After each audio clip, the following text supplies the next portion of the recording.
Makanku, makanan sehat siap saji masa kini.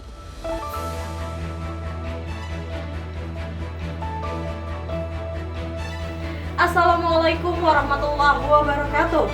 Anda menyaksikan Mesh News bersama saya Dina Amalia, langsung dari Studio 70 Jakarta.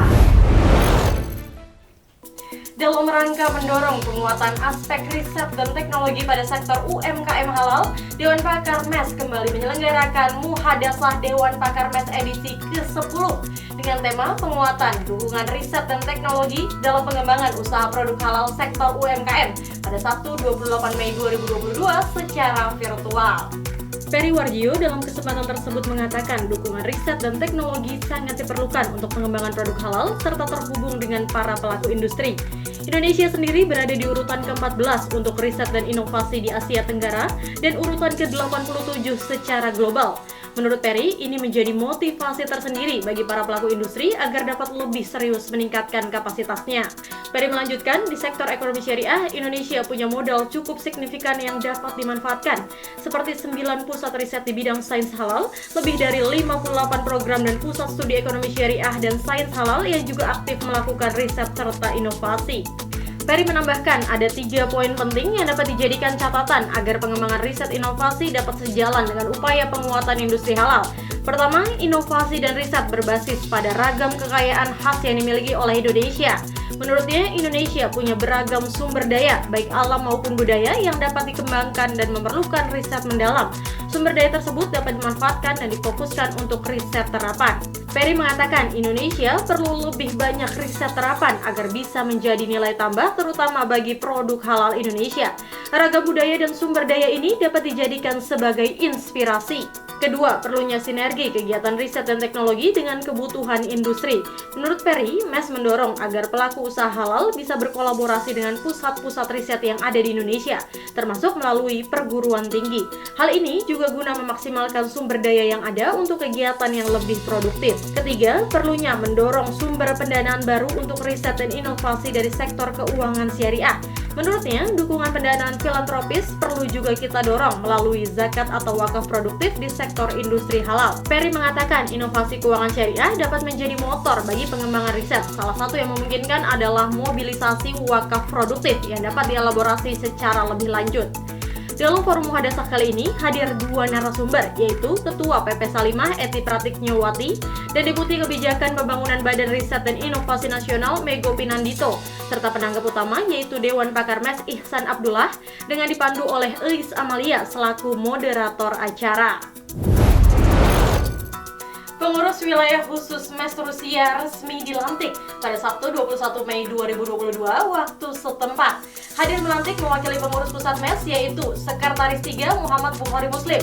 Pelantikan ini disahkan secara langsung oleh mantan Ketua Umum PP Muhammadiyah Muhammad Sirajuddin Syamsuddin atau Din Samsudin dan Duta Besar Republik Indonesia untuk Rusia merangkap Belarusia Jos Antonio Tavares. Acara pelantikan bertepatan dengan agenda Halal Expo Kazan Summit yang dilaksanakan di kota Kazan, Republik Tatarstan, Rusia. Tavares dalam momen tersebut mengucapkan selamat kepada segenap pengurus MES Rusia yang telah resmi dilantik. Dirinya berharap MES Rusia dapat memperkuat kontribusi dalam mendorong Indonesia sebagai pusat halal dunia, salah satunya melalui aktivitas promosi industri halal dalam negeri yang dilakukan secara masif di Rusia.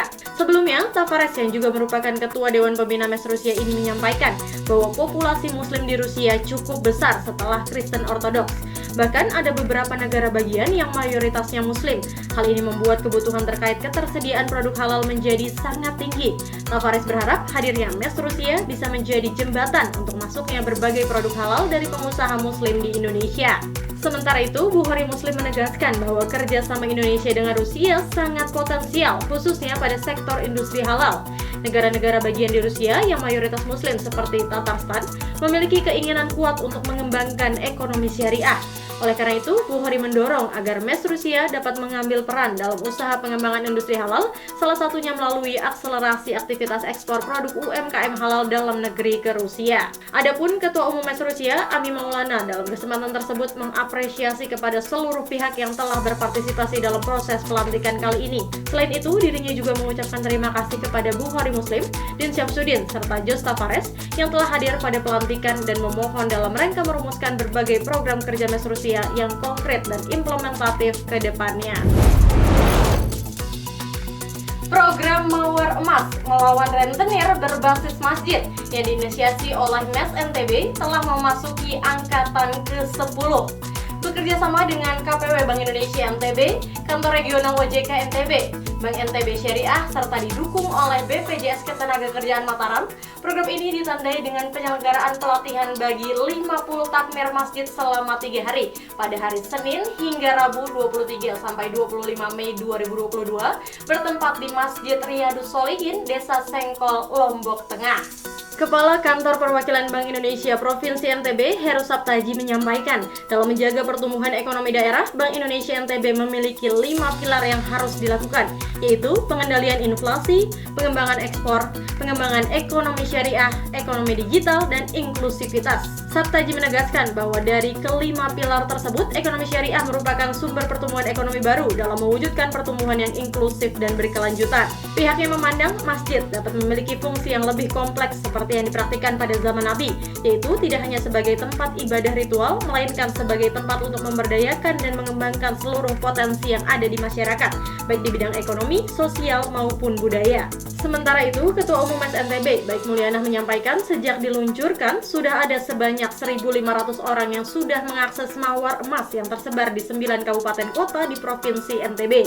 Baik melanjutkan bahwa program ini memberikan pinjaman tanpa bunga dan margin kepada masyarakat untuk berwirausaha. Selama masa pinjaman, MES dan Bank Syariah akan melakukan pendampingan kepada kelompok-kelompok masyarakat ini agar pinjaman yang diterima tepat sasaran dan digunakan sesuai dengan tujuan dari Mawar Emas. Menjadi bagian dari serangkaian acara Road to Fascia 2022, program Mawar Emas Angkatan ke-10 ini mendorong para takmir masjid melakukan proses pendampingan dan pemberdayaan ekonomi kepada para nelayan yang berada di desa sekitar area kawasan ekonomi khusus Mandalika. Para takmir dari 25 masjid di Lombok Tengah dan Lombok Barat ini juga dilihat perihal proses dan kegiatan transaksi non-tunai menggunakan QRIS. Hal ini mendukung upaya digitalisasi ekonomi yang tengah digalakan oleh pemerintah. Setelah mengikuti pelatihan, para takmir akan membentuk kelompok, di mana satu kelompok terdiri dari 20 orang pelaku UMKM yang akan diberikan pinjaman usaha. Ketua Umum MES NTB, Baik Mulyanah, selaku Rektor Universitas Nahdlatul Ulama atau UNU NTB, bersama dengan Direktur Utama MNC Sekuritas Susi Meilina dan Direktur Pengembangan Bursa Efek Indonesia Hasan Fauzi, meresmikan Galeri Investasi Syariah Bursa Efek Indonesia pertama di NTB. Disaksikan secara langsung oleh Kepala Otoritas Jasa Keuangan NTB, Riko Rinaldi. Peresmian tersebut dilakukan pada Rabu 18 Mei 2022 di Aula UNU NTB. Baik Mulyanah dalam kesempatan tersebut mengatakan bahwa galeri investasi ini akan sangat bermanfaat, terutama dalam meningkatkan peran mahasiswa di bidang pasar modal syariah. Selain itu, dengan hadirnya galeri investasi ini akan makin mengakselerasi transaksi wakaf saham yang sangat bermanfaat bagi semua pihak. Baik kemudian mencontohkan beberapa manfaat yang dapat diperoleh dari optimalisasi wakaf saham, diantaranya pemberian beasiswa pendidikan bagi masyarakat ekonomi menengah ke bawah, dukungan terhadap pengembangan aktivitas riset, serta kegiatan sosial lainnya. Program masyarakat wakaf saham ini dinilai sangat bermanfaat bagi pengembangan pasar modal syariah berbasis filantropi di NTB. Selain wakaf saham, pihaknya juga akan mengembangkan sedekah saham, infak saham, dan program filantropi lainnya. Di sisi lain, Susi Meilina meyakini bahwa NTB merupakan salah satu provinsi yang memiliki potensi besar untuk pengembangan pasar modal dan basis investor syariah. Oleh karena itu, dirinya berharap selain dapat berkontribusi untuk pengembangan pasar modal bagi generasi milenial, galeri investasi ini juga dapat berkontribusi bagi perkembangan pasar modal syariah di NTB ke depannya. Pemirsa, demikian Mesh News kali ini. Nantikan informasi Mesh News berikutnya. Wassalamualaikum warahmatullahi wabarakatuh.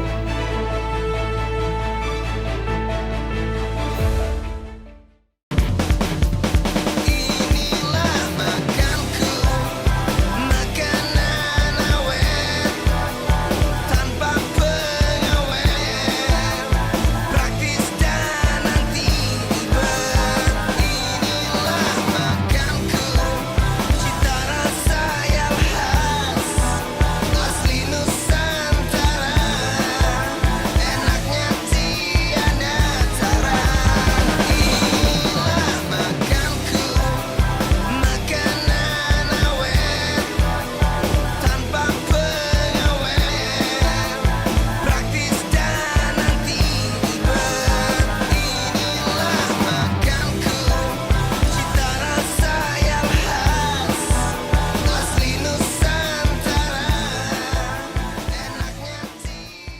Makanku, makanan sehat siap saji masa kini.